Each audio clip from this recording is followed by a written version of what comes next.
Hello everybody and welcome. My name is Julia and I'm here today to bring you another in my instalment of Learn Tarot videos.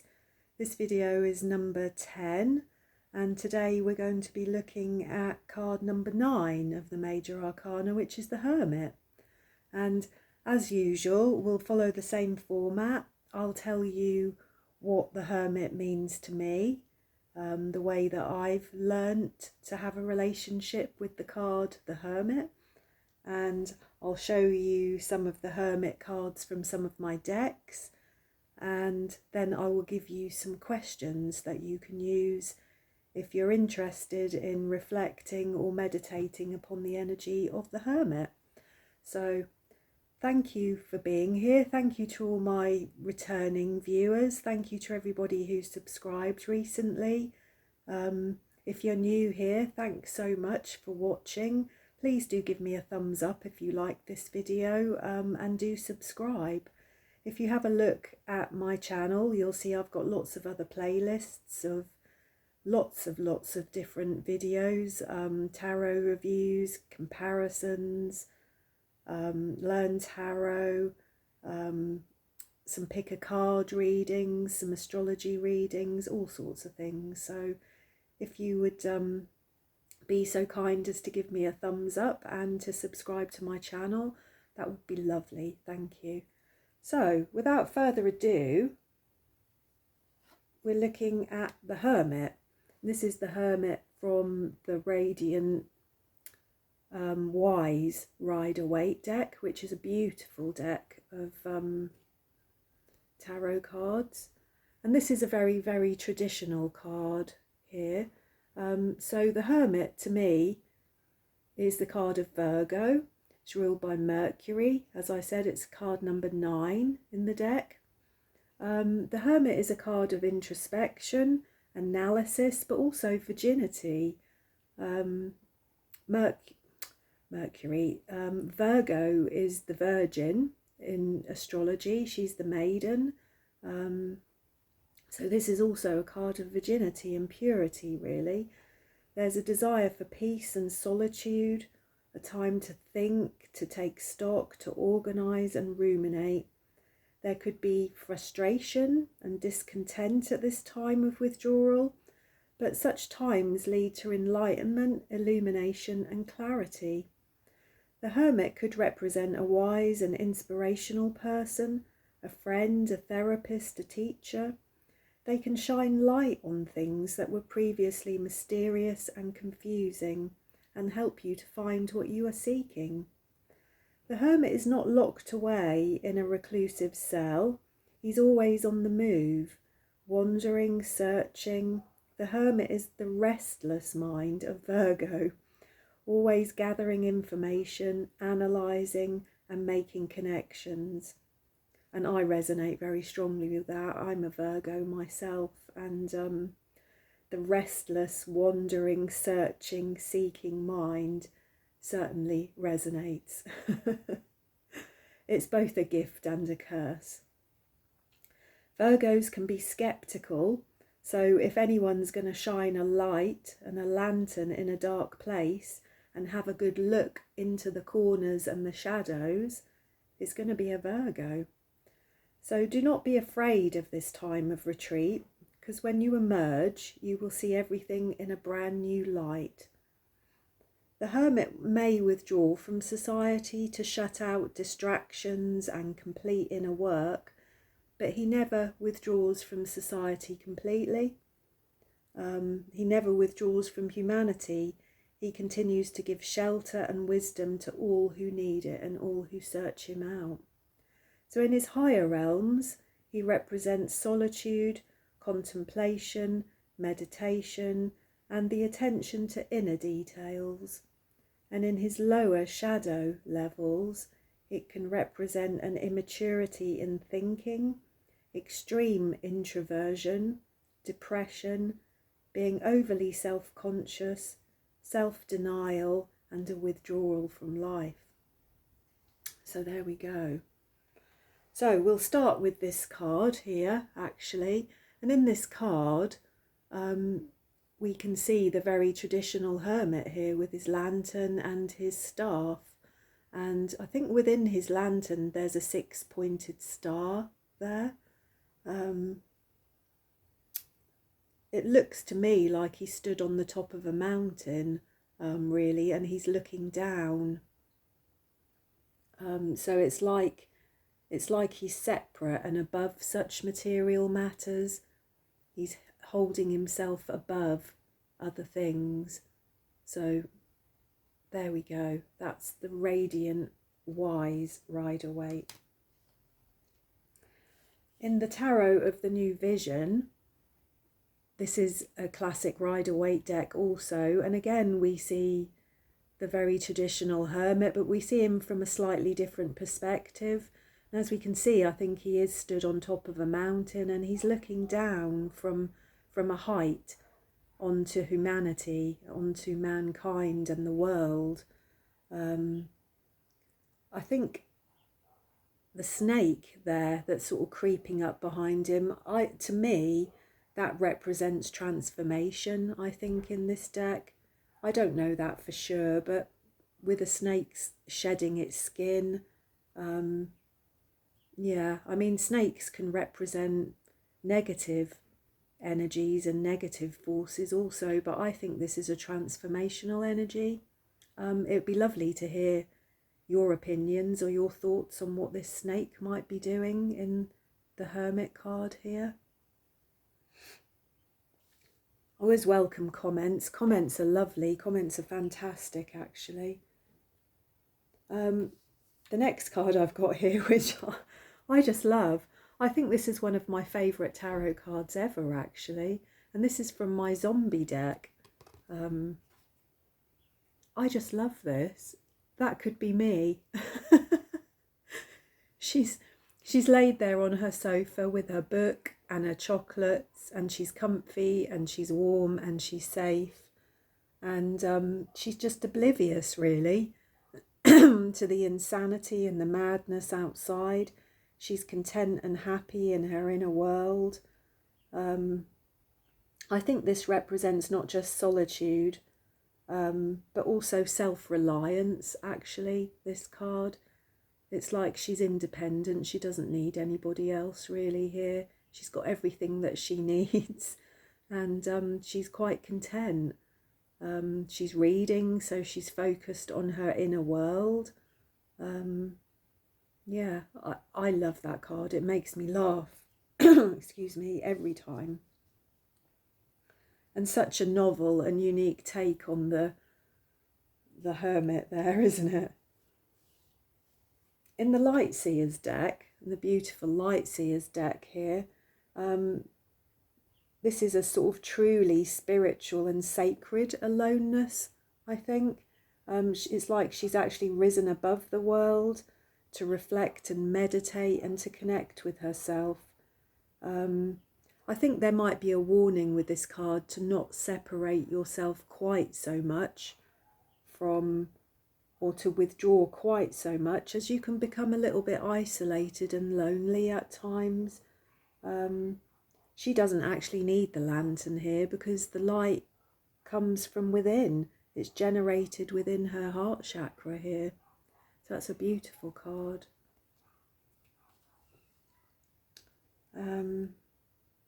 What else have we got here? We've got the Game of Thrones tarot card here, which I love also. This is a brilliant representation of the hermit. I think this is Bran Stark and the three-eyed raven. This represents spiritual journeying. If I remember rightly, Bran's a warg, so he can enter other people's and other animals' minds. So he's able to see the past, the present and the future. The raven and Bran are one. The raven communicates through dreams and signs and omens and synchronicities.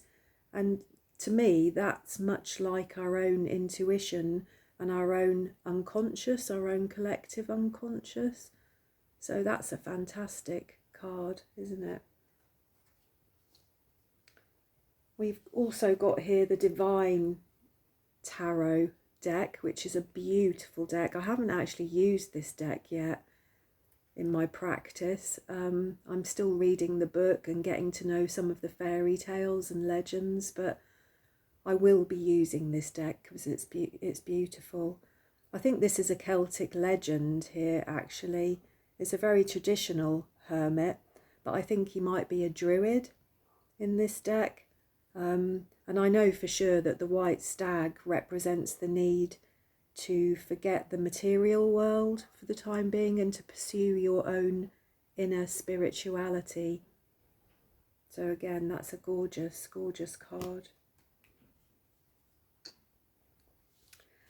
We have the Osho Zen card here, and these are always very good to look at, the Osho Zen. These are based on Buddhism and Zen Buddhism, and they can often give you a slightly different interpretation of the traditional tarot cards. I had a little look in the book about this one, and this really means to be a light unto yourself. If you can see, the light is radiating outwards from the hermit here. And some of the questions that Osho Zen asked were, how do you choose to view your aloneness? Are you lonely or enjoying the freedom that solitude brings? We all need to develop the capacity to navigate the darkness independently. It's part of growing up, isn't it? It's part of our sort of maturation in life, part of our growing up. It's part of coming to know yourself and to be secure and happy with yourself. So the message of this card is to be a light unto yourself, which I love. As you can see, I love this card, the Hermit. It resonates really strongly with me. I very much enjoy my solitude. I very much enjoy my time for inner reflection and contemplation. But I am aware that sometimes with me it can go too far and I can end up feeling lonely. You know, I can withdraw too much from the world, too much from other people. So that's something to always be aware of. The last card that I've got here is from my Darkwood Tarot. This is a shadow work tarot deck. This is like Little Red Riding Hood, isn't it, here? Beautiful. But what I'm going to do for this one is I'm going to read from the guidebook. Because again, this is another deck that I'm just starting to get to know. And it's the guidebook for this deck is just wonderful. I don't often read guidebooks, really, only if it's something that I'm really, really not aware of. So something very new to me. So this one here, the Hermit is the archetype of the sage. So it says, where are we? Because this tells a little bit of a story. This is the shadow witch in this picture, and she's the protagonist in this deck instead of the fool. So what have we got here? The hermit sequesters herself in order to hear the divine whispers of the universe. Recorded knowledge provides groundwork, but only each individual can experience a unique relationship with the unseen. This is why hermits and esoteric masters and soul seekers sequester themselves into seclusion and often vows of silence. It is the profound wisdom of silence and darkness where one becomes an active observer, responding to the living universe. Away from noise, sound and distraction, the innermost trembling of the soul may be heard. This is why hermits seek vastness and seclusion deep in the desert or high in the mountains, and far and away from the psychic energy of others. The hermit moves outside of her cave once her relationship to mystery is cultivated. She lets the inner light of knowledge and guidance lead the way so that others may do the same for themselves. The hermit's cave is like a dark forest or the underworld. It reflects hidden knowledge and a journey. Her cloak and hood express protection. The glowing lamp is a beacon for others to follow. Esoteric markings inside the cave reflect the active work of the hermit. She's not passive in her explanation or her exploration of her inner and outer landscapes, but she's alive and observant and completely aware. So in her lighter attributes, the meaning is silence, space, thought, sequester, meditation, curiosity, questioning, removing yourself from the noise of everyday life, inner knowledge cultivated by personal investigation, acute listening to the universe inside of you, sharing wisdom with others, and leading by example. And in its shadow attributes, this is hiding from the outer world, social anxiety, sticking one's head in the sand, the inability to express oneself to the outer world, losing your grip on reality, thinking you are a master with nothing left to learn, and spiritual snobbery. I love this deck. It's brilliant, isn't it? So there we go. That's a little bit about some of the cards that I've got here. And like I said, they resonate so strongly for me. I think the archetype of the hermit has resided strongly within me all my life, to be honest. I'm never more comfortable, actually, than when I'm alone with my thoughts, I guess, with, sort of contemplating things. As I said, it's a fine line to walk. This sort of inner contemplation can turn into rumination and negative thinking patterns and spirals of negative thinking patterns where you can end up down a rabbit hole. You can end up feeling lonely. There's a big difference between being alone and being lonely, and I think sat in a hermit energy, sometimes you can sort of drift about along that scale, really. Sometimes you're quite content with your aloneness, and at other times you can feel, you can feel quite withdrawn, I guess. So if you were to contemplate the energy of the hermit and you wanted to learn something from the hermit's energy, some questions that you could ask yourself are, what are you doing with the time that you have to yourself? I think that's a very pertinent question.